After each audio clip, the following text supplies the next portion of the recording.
ಈಗ S T Somashekar D K ಶಿವಕುಮಾರ್ನ ಭೇಟಿ ಮಾಡಿದ್ದು ಎಲ್ಲರ ಕಡೆಯೂ ಗೊತ್ತಾಗ್ತಾ ಇದೆ. ಅದೇ ಮಾದರಿ ಬಿಜೆಪಿ ನಾಯಕರು ಏನಾದ್ರು ಕೂಡ ಶಿವಕುಮಾರ್ನ ಭೇಟಿ ಆಗೋದು ಅಥವಾ ಸಿಎಂ ನ ಭೇಟಿ ಆಗೋದು ನೀವು ಕೆಲವೊಂದು ಹೇಳ್ತಾ ಸಿಎಂ ನ 8:30-9 ಗಂಟೆ ಮೇಲೆ ಭೇಟಿ ಮಾಡ್ತಕ್ಕಂಥದ್ದು ಕೂಡ ನೋಡಿದ್ದೇನೆ. ಉಪಮುಖ್ಯಮಂತ್ರಿಗಳಿಗೆ ಈಗ ಗ್ರೇಟರ್ ಬೆಂಗಳೂರಿನ ಸದನ ಸಮಿತಿ ಮಾಡಿ ಅಂತಕ್ಕಂಥದ್ದನ್ನ ಹೇಳಿದವರು ಯಾರು? ವಿರೋಧ ಪಕ್ಷದ ನಾಯಕರು. ಸದನ ಸಮಿತಿಗೆ ಭಾರತೀಯ ಜನತಾ ಪಕ್ಷದ ಒಬ್ಬ ಶಾಸಕ, ಒಬ್ಬ MLC, ಆ ಕಮಿಟಿಗೆ ಅಪಾಯಿಂಟ್ಮೆಂಟ್ ಮಾಡಿದವರು ಯಾರು? ಬಿಜೆಪಿಯವರು.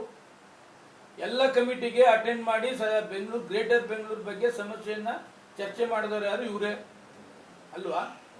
ಅದ್ರಲ್ಲಿ ಕಮಿಟಿಲಿ ನಾನು ಕೂಡ ಇದ್ದೇನೆ.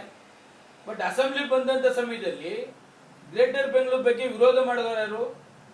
ಇವರೇ. ನಾನು ಹೇಳ್ತಕ್ಕಂಥದ್ದು ಬಾಯ್ಕಾಟ್ ಮಾಡೋದ್ ಬದಲು ಅಲ್ಲೇ ನಿಂತು ಗ್ರೇಟರ್ ಬೆಂಗಳೂರು ಮಾಡಿದ್ರೆ ಒಳ್ಳೇದೇನು ಕೆಟ್ಟದ್ದೇನು ಸಾರ್ವಜನಿಕರಿಗೆ ಗೊತ್ತಾಗಲಿ. ಇವ್ರು ಬಾಯ್ಕಾಟ್ ಮಾಡೋ ಉದ್ದೇಶ ಏನು? ನೀವು ಗ್ರೇಟರ್ ಬೆಂಗಳೂರು ನೀವು ಮಾಡ್ಕೊಳ್ಳಿ ಅಂತಕ್ಕಂಥ ಉದ್ದೇಶನೇ ಅಲ್ವಾ? ಈಗ ಬೆಳಗಾಮಲ್ಲಿ ನೋಡಿದ್ದೀನಿ, ಒಗ್ಗಟ್ಟಾಗಿ ಚರ್ಚೆ ಮಾಡ್ತಕ್ಕಂಥದ್ದಿಲ್ಲ. ಸುಮ್ಮನೆ ಏನೋ ಯಾವುದೋ ಸಬ್ಜೆಕ್ಟ್ ಬರ್ತಿದ್ರೆ ಯಾವುದೋ ಬಾಯ್ಕಾಟ್ ಆಗ್ತದೆ. ಇವತ್ತು ಬೆಂಗಳೂರ್ದು ಯಾರು ಇಲ್ಲ ಬಿಜೆಪಿಯಿಂದ.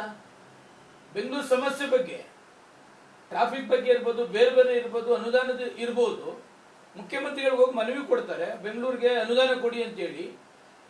ಈ ಬಜೆಟ್ ನಲ್ಲಿ ಒಬ್ರು ಇಲ್ಲ. ಅಂದ್ರೆ ಬೆಂಗಳೂರು ಬಗ್ಗೆ ಇವ್ರಿಗೆ ಏನಿದೆ ಹಂಗಾರೆ? ಇವ್ರು ಬೇಕಾದಂಗೆ ವರ್ತನೆ ಮಾಡಕ್ಕೆ ನಾನೇ ಹೋಗ್ಲಿ? ನನ್ನ ಕ್ಷೇತ್ರಕ್ಕೆ ಅನುದಾನ ಬೇಕು, ನಾನು ಹೋಗ್ತೀನಿ, ಕೇಳ್ತೀನಿ, ತಪ್ಪೇನಿದೆ ಅದರಲ್ಲಿ? ಯಾವ ಬಿಜೆಪಿ MLA ಕೂಡ ಬಜೆಟ್ ಬಂದಿಲ್ಲ. ವಿಪಕ್ಷವಾಗಿ ಬಿಜೆಪಿ ಹೋರಾಟ ಮಾಡೋದು ವಿಫಲ ಆಗಿದೆ ಅಂತ ಅಂತಿದೆಯಾ? 100% ವಿಫಲನೇ. ನಾನು ಹೇಳ್ತಕ್ಕಂಥದ್ದು ಅಸೆಂಬ್ಲಿ ನಡೀತಕ್ಕಂಥದ್ದು ಯಾತಕ್ಕೆ? ಬಾಯ್ಕಾಟ್ ಮಾಡ್ತಕ್ಕಂಥದ್ದಕ್ಕಲ್ಲ, ಅಸೆಂಬ್ಲಿಯಿಂದ ಹೊರ ನಡೀತಕ್ಕಂಥದ್ದಲ್ಲ.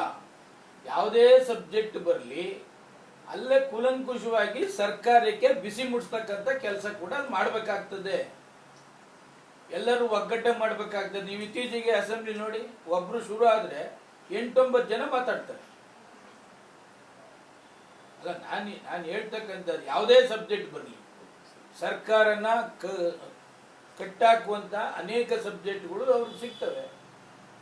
ಅದನ್ನ ಅವ್ರು ಯಾರು ಕೂಡ ಸರಿಪಡಿಸ್ಕೊಡದೆ ಸುಮ್ಮನೆ ಬಾಯ್ಕಾಟ್ ಮಾಡ್ತಕ್ಕಂಥದ್ದೇನು? ಈ ಗ್ರೇಟರ್ ಬೆಂಗಳೂರ್ದು ಎಲ್ಲ ಆಗಿದೆ, ಕೌನ್ಸಿಲ್ ಅಪ್ರೂವ್ ಆಗಿದೆ, ಇಲ್ಲ ಅಪ್ರೂವ್ ಆಗಿದೆ, ಇವರೇ ಎಲ್ಲ ಕಮಿಟಿಗೆ ಬಂದಿದ್ದಾರೆ. ಈಗ ಹೋಗಿ ರಾಜ್ಯಪಾಲರಿಗೆ ಬೆಂಗಳೂರು ಡಿವೈಡ್ ಆಗ್ತಿದೆ ಅಂತ ಕೊಡ್ತಿದ್ದಾರೆ.